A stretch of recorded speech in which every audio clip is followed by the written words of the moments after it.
우리 은혜 받으실 하나님의 말씀은 마가복음 6장 1절에서 6절의 말씀입니다.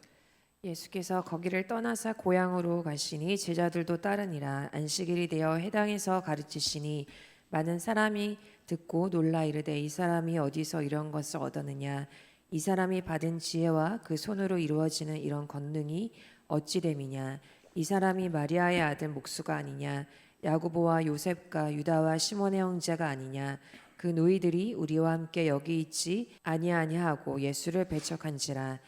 예수께서 그들에게 이르시되 선지자가 자기 고향과 자기 친척과 자기 집 외에서는 존경을 받지 못함이 없느니라 하시며 거기서는 아무 권능도 행하실 수 없어 다만 소수의 병자에게 안수하여 고치실 뿐이었고 그들이 믿지 않음을 이상히 여기셨더라. 아멘. 아멘. 오늘 본문인 마가복음 6장 1절은 예수님 공생의 사역 중에서 굉장히 중요한 결정적인 이 국면으로 접어드는 동시에 가장 가슴 아픈 장면 중 하나라고 볼 수가 있습니다. 앞에 내용을 보면 예수님은 이 가버나움을 중심으로 2차 갈릴리 사역 속에 그 놀라운 그런 기적, 이 권능을 행하셨어요. 야이로의 딸을 고치셨고, 그리고 12년 동안 혈루증을 앓던 그런 여인들을 고치셨고, 그 다음에 이 바다를 잠잠케 하는 그분의 지혜가 갈릴리 그리고 지역의 소문과 그리고 그 사역들을 본 사람들의 이런 감격 그리고 감탄이 있었던, 그리고 그 다음에 나오는 이 장면이 바로 이 내용이다라는 겁니다.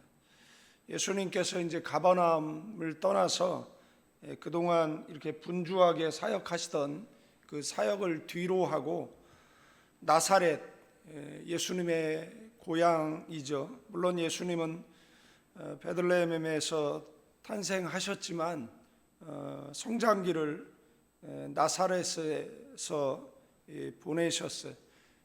예수님께서 베들레헴 출생 이후에 그리고 헤롯의 칼날을 피해서 이집트에서 정확히 몇 년을 보내셨는지는 알 수는 없지만 그 이후에 그 나사렛 와서 성장기를 보냈던 것을 우리는 성경을 통해서 알 수가 있습니다. 이 고향 가는 길에 그 제자들도 함께 했다라고 말씀은 기록하고 있어요. 예수님은 단순한 휴가, 가족 상봉을 위해서 고향에 가신 것이 아니라 그 제자들과 함께 동행하고 그리고 그 제자들을 훈련하는, 그래서 7절 말씀 내용을 보면 그 제자들을 둘씩 짝지어서 6개의 조로 이렇게 파송하는 그러한 장면들이 나오는 것을 보면 예수님께서는 이 제자들을 교육하고 이제 훈련시키려고 했던 그런 연속선상에서 나사렛에 가신 것으로 볼 수가 있습니다. 예수님을 기다리고 있었던 것은 이 고향 사람들이 아니었고, 그리고 고향 사람들의 어떤 따뜻한 환영이 없어요. 그리고 여기에 사용되어진 것은 완악한 그러한 배척뿐이었음을 보게 되어진다라는 것. 안식일이 되었고 예수님께서 늘 하던 습관대로 이 회당에 가서 이제 말씀을 가르치시죠. 그래서 회당에 모인 나사렛 사람들은 예수님의 입에서 나온 그런 지혜, 가르침, 그리고 그 손으로 이루어진 그러한 권능 듣고 놀랐는데 그 반응이 뭐냐? 2절 말씀에 이 사람이 어디서 이런 것을 얻었느냐, 이 사람 받은 지혜와 그 손으로 이루어지는 이런 권능이 어찌 됨이냐. 그들은 주님의 교훈이 사람의 생각을 초월한 그러한 하나님의 능력이라는 것을 알았을 거예요. 그러나 그 놀람은 인의 그 시기와 그리고 질투 그리고 바로 불신앙으로 바뀌어 버리는 것을 볼 수가 있습니다. 3절 말씀에 이들의 그 말투 속에 그 불신앙 그리고 그 질투와 그 시기의 내용들이 담겨져 있어요. 이 사람이 마리아의 아들 목수가 아니냐. 성경을 읽을 때 행가 신문 기사를 볼 때에도 행가 간사이를 잘 읽으라고 이야기를 하잖아요. 성경을 읽을 때에도 이 행과 간 사이에 감춰진 그러한 내용들이 굉장히 많이 있습니다. 마리아의 아들, 보통 그러니까 엄마의 이름을 들쳐서 그의 아들 이렇게 말하지는 않거든요. 그러니까 아버지의 이름을 들쳐서 요셉의 아들이 아니냐 이렇게 이야기를 해야 되는데 지금 마리아의 아들이 아니냐라고 이야기를 하고 있고, 그러면 왜 이렇게 얘기했느냐라고 이야기했을 때 예수님의 그 출생에 대한 그런 어떤 비화가 이 말 속에 감춰져 있다라는 것이에요. 호족령이 내려서 고향에 가서 이제 호족하러 갔다가 그리고 예수님을 출생하잖아요. 그러면 그 호족령 내려서 베들레헴에 갔을 때 나사렛 사람들 가운데 베들레헴 출생이 없었겠느냐라는 것이에요. 그리고 이 출생 이후에 그 두 사라의 유아들이 상당수가 이제 죽게 되어지는, 그리고 예수님 요셉과 마리아는 바로 출생하고 그 다음에 고향으로 오지 않습니다. 그 목자들이 예수님을 찾아왔을 때에는 이게 좀 시간적 그 갭이 생깁니다. 그러니까 몇 년이 흘렀을 수도 있고, 그래서 그 베들레헴에 머물러 있었던 것을 알 수가 있죠. 왜냐하면 결혼을 하지 않은 상태인데 출산을 했기 때문에 이것은 그 당시에 문제가 될 수 있는 그런 상황이었죠. 그리고 나서 그 헤롯이 그 사람들을 그 두 사라의 아이들을 죽일 때 예수님은 마리아 요셉과 함께 이제 이집트로 피신했다가, 그리고 나중에 헤롯이 죽고 난 다음에 그 다음에 고향으로 나사렛으로 이렇게 돌아온 것을 알 수가 있어요. 그래서 이 내용 속에는 그 예수님에 대한 그리고 그 가족에 대한 이 모독이 담겨져 있다라는 것이에요. 그 다음에 아들 목수가 아니냐. 우리나라의 그 이 도축하는 분들에 대한 그런 편견이 있었잖아요. 그래서 과거에 그 아내에 대한 어떤 그 성폭행 이런 것들이 있었어요. 그리고 그것에 대해서 죄를 묻지 않는 그런 사회 문화가 있었던 때가 있어요. 그러니까 직업이 목수다, 어부다 그러면 무시하고 천하게 여기는 그런 모습들을 이 말씀에 보게 되어지는 겁니다. 그래서 야고보와 요셉, 유다와 시몬이 형제가 아니냐, 그 누이들이 우리와 함께 여기 있지 않느냐 하고, 그 다음에 결론은 뭐냐, 이제 예수님을 이제 배척하는 겁니다. 나사렛 사람들의 문제가 뭐냐라고 이야기했을 때 예수님을 잘 안다라고 생각을 하는 데 있었다라는 겁니다. 우리도 마찬가지거든요. 이렇게 학교에서 친하게 지낸다든지 어디에서 만나 친하게 지내요. 그런데 우리는 그 사람을 굉장히 잘 안다라고 생각합니다.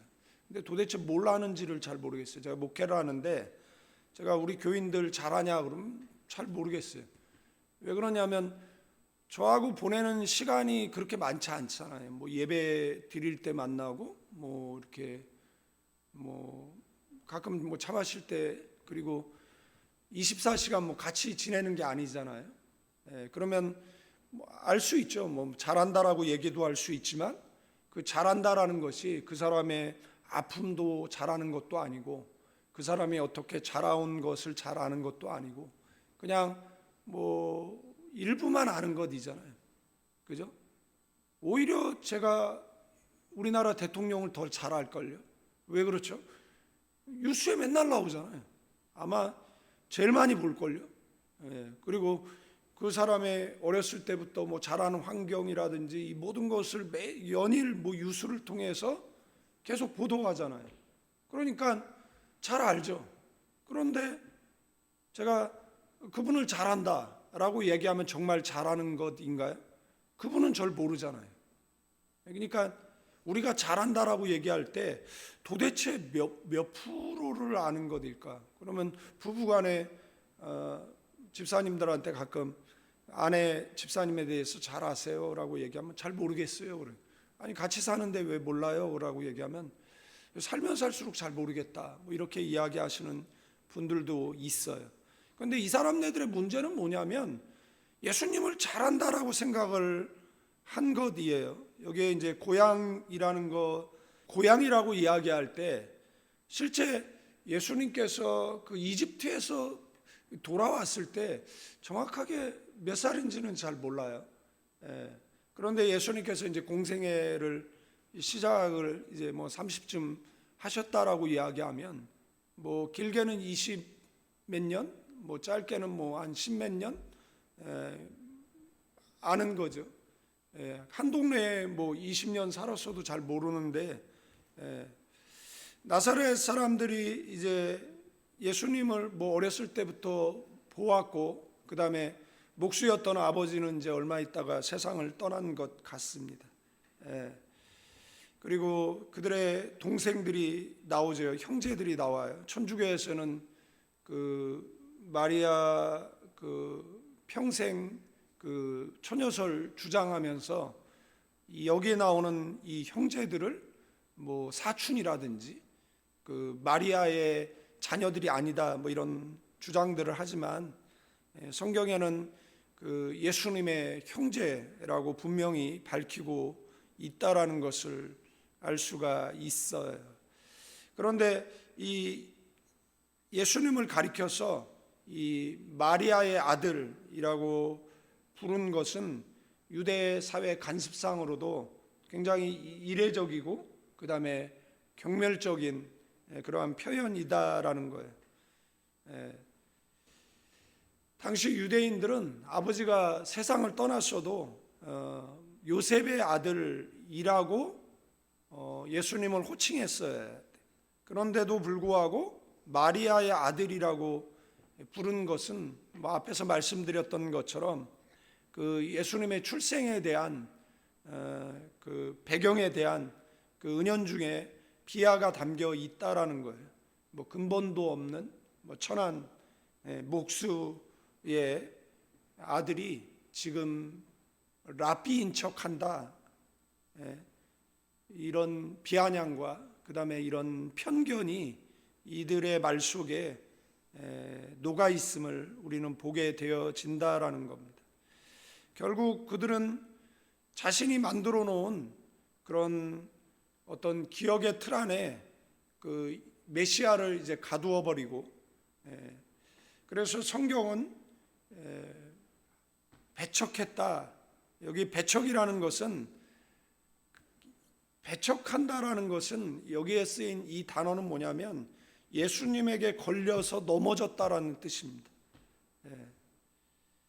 그러니까 자신들의 편견 때문에 예수님을 통해서 구원을 얻고 그 다음에 예수님을 통해서 고침을 받고 뭐 예수님을 통해서 회복이 일어나야 되는데 그냥 예수님에게 걸려서 넘어져서 구원을 잃어버리고 어떤 도움도 못 받고 치료도 못 받고 회복도 못 받는 이런, 근데 이게 자신들만이 아니라 이 동네 전체가 그런 이제 피해를 입게 되어진다라는 것. 예수님은 이 사건 이후에 나자렛을 떠나서 아예 사역의 주 무대와 그리고 주거 자체를 이 가버나움으로 옮겨버리는 것을 우리는 성경을 통해서 알 수 있다라는 겁니다.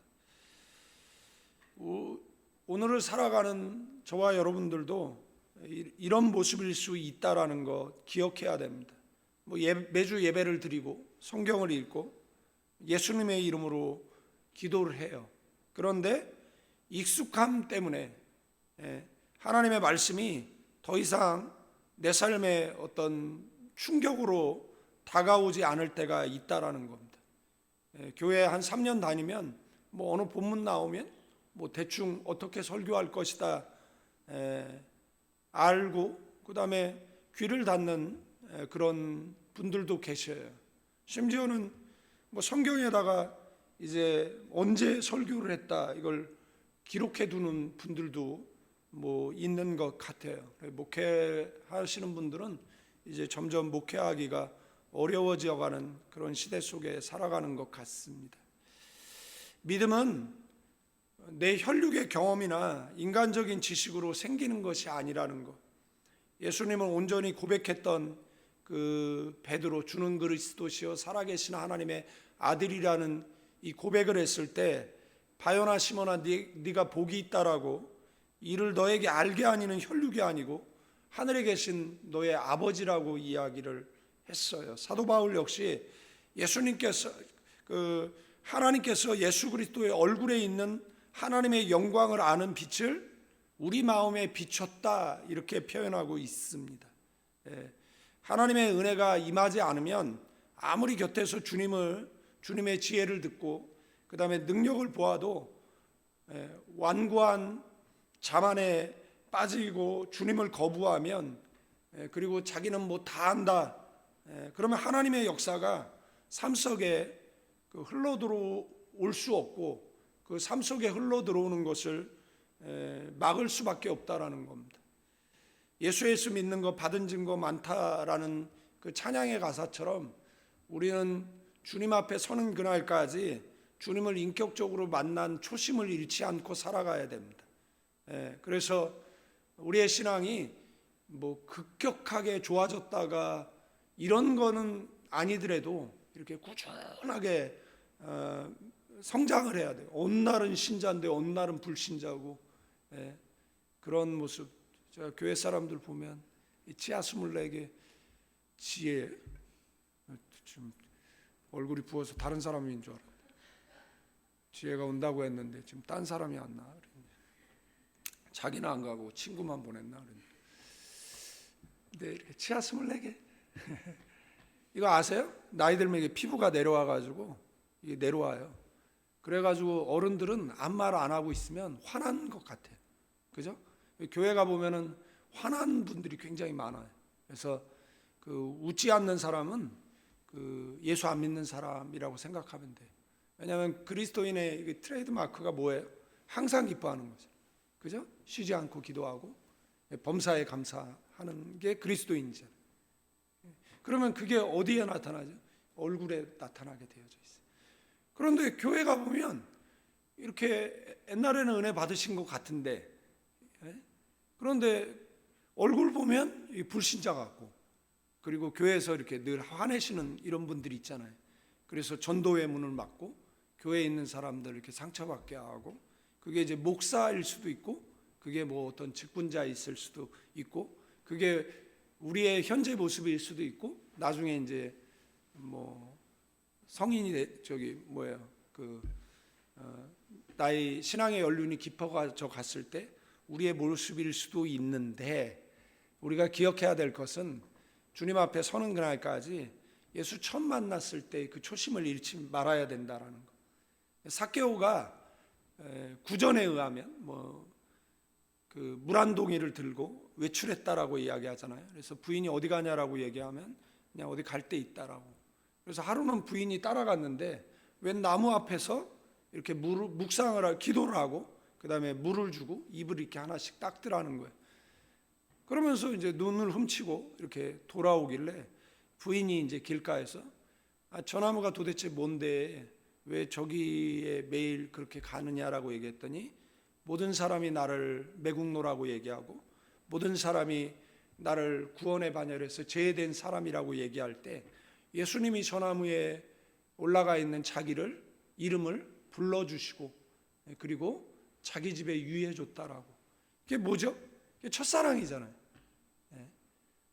예수님을 처음 만난 저도 이제 이렇게 신앙이 이렇게 문제가 생길 때 가는 장소가 있어요. 그게 어디냐 그러면은 제가 중학교 때 하나님 인격적으로 처음 만났던 그곳, 그 자리에 교회는 지금은 다른 곳으로 옮겨졌지만 제가 그곳에서 하나님을 만났으니까 그 건너편에서 그 건물을 바라보면 그때 생각이 새로워지는 거죠. 그리고 뭐 하는 겁니까? 신앙의 옷깃을 다시 여미고 그 다음에 믿음으로 살아가는 것이잖아요. 우리도 똑같습니다. 언제 신앙이 이렇게 환경, 그래 외부적인 요인에 의해서 문제가 생길 수 있어요. 그래도 불구하고 초심을 잃지 않는 저와 여러분들 되어지기를 주님의 이름으로 축원드리겠습니다. 예수님은 그들의 믿지 않음을 이상히 여겼다라고 이야기를 해요. 그러면서 선지자가 자기 고향과 자기 친척과 자기 집 외에 존경받지 않음이 없다라고. 그러니까 가장 가까워야 할 고향 사람들과 친척과 가족들, 이 불신앙에 빠진 이 고독한 상황 속에 성경은 이제 충격적인 사실을 전하는 거잖아요. 그게 뭐예요? 5절 6절입니다. 거기서 아무 권능도 행하실 수 없었다라고 얘기합니다. 다만 소수의 병인에게 안수하여 고칠 뿐이었고 저희의 믿지 않음을 이상히 여기셨더라. 예수님께서 어느 곳에 가면 너희를 받아들이지 않으면 거기를 떠날 때 먼지까지 털어버리라고. 그러면 소돔과 고모라보다 나중에 후일에 더 견디기 어려울 것이다라고 말씀하시는 그러한 곳도 우리는 성경을 통해서 발견하게 되어진다라는 사실입니다. 예수님께서 병자를 고치고 하신 말씀이 있어요. 이게 뭐죠? 너의 믿음이 너를 구원했다라고 이야기를 하셨어요. 그러니까 이 믿음 없고 예수님을 이 배척하고 이런 곳에 뭐 할 수 없느냐라고 얘기할 때 아무 권능도 행하실 수 없었다라는 겁니다. 우리가 우리의 인생 속에 아까 전에 예수 믿는 거 받은 증거 많다라고 얘기했는데 과거에는 믿음이 뜨거웠을 때는 그 체험적 신앙들이 있었는데 어느 순간서부터 뭐예요? 예수님의 능력이 우리의 인생 속에 나타나지 않는다라고 생각을 해보십시오. 뭐 기도했는데 응답이 없어요. 그러면 어떻게 되느냐라고 이야기했을 때 인상은 점점 사나워지고 그리고 뭐 체험이 없으니까 신앙의 어떤 기쁨도 없고 그리고 교회 안에서 천국 문 앞에 서서 남도 못 들어가고 자신도 안 들어가는 그런 수문장 같은 성도들이 될 수 있다라는 것을 기억해야 된다라는 것이에요. 이들의 완악함이 그 은혜가 들어오는 이 통로를 차단해 버렸다라는 것을 우리는 기억해야 될 것이다라는 사실입니다. 6절에 예수님은 그들의 믿지 않음을 이상히 여기셨다라고 이야기를 합니다.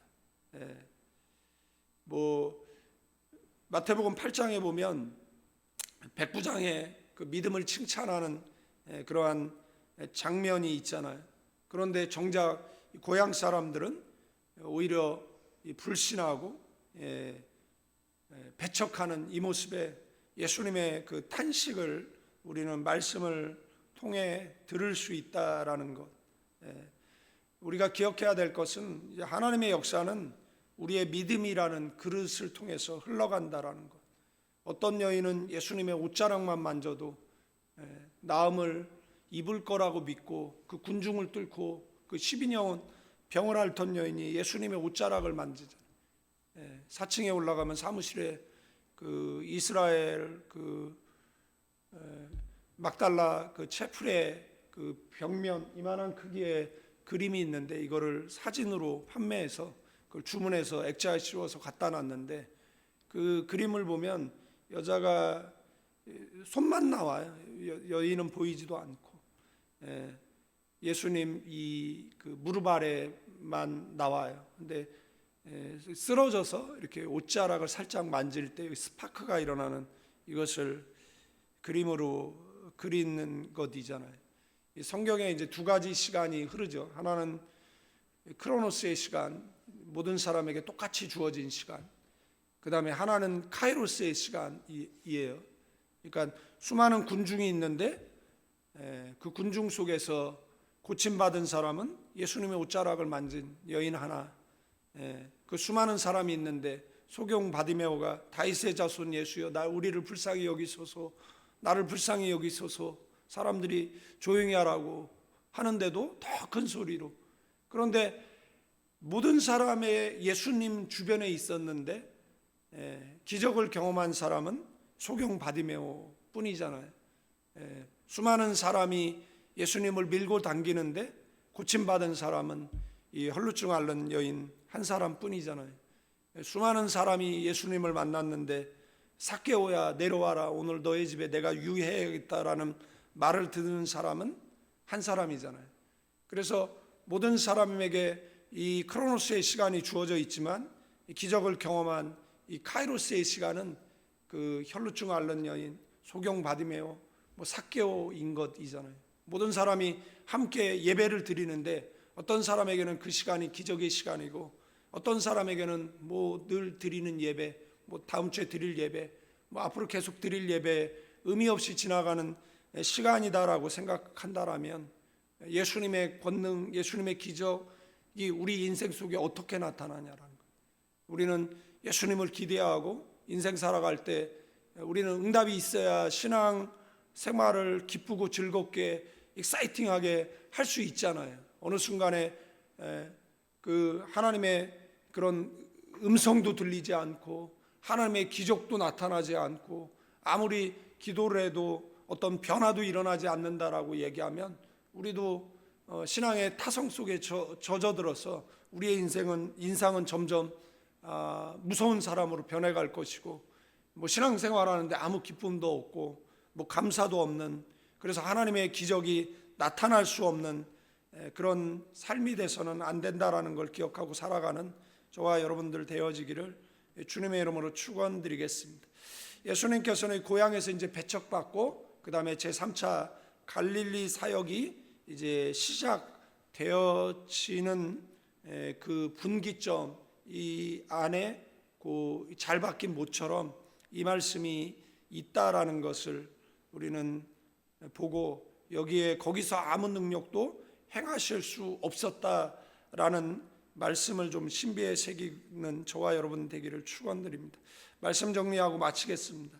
사랑하는 성도 여러분, 오늘 주님은 우리에게 묻습니다. 너는 나를 너의 삶을 변화시키는 만유의 주제로 믿느냐, 아니면 그저 내 삶에 익숙한 수많은 지식 중에 하나로 두고 있느냐를 묻고 있다라는 것. 여러분들 익숙함이라는 그 오랜 동안 신앙생활했던 그잖아요. 우리 모태신앙이지. 모태신앙. 그러면은 지금 18살이니까 18년 동안 늘 예배 드리잖아요. 주일날 가면 교회 가고 엄마 따라서 어렸을 때부터 그죠? 그래서 익숙함이라는 함정에 빠져서 은혜를 놓치는 안타까운 신앙인이 아니기를, 매일 드리는 예배, 매일 있는 말씀 속에서도 주님 내가 다 압니다 라는 이런 교만, 나 교회 30년 다녔어요, 40년 다녔어요, 50년 다녔어요, 이런 교만은 다 내려놓고 겸손히 마음의 문을 열 때 나사렛 사람들을 떠나셨던 주님께서 우리의 삶 가운데 찾아오셔서 놀라운 권능과 은혜의 역사를 이루어 주실 줄로 믿습니다. 익숙함은 덫이 될 수 있어요. 날마다 새롭게 역사하는 주님을 믿음으로 만나는 복된 하루 되기를 주님의 이름으로 축원드리고, 주님 앞에 서는 그날까지 늘 연애할 때 있잖아요. 그 떨림이 있듯이 주님 앞에 서는 그날까지 연애하는 마음으로 살다가 저 천국에 어여치 떳떳이 서는 저와 여러분 되기를 주님의 이름으로 축원드리겠습니다. 이제는 우리 주 예수 그리스도의 은혜와 우리 아버지 하나님의 극진하신 사랑, 성령님의 감화 감동 교통 충만 축복하심이 이 새벽에 기도하는 믿음의 사람들, 가나안 교회와 조국 대한민국 위에 이제로부터 영원까지 함께 계실지어다.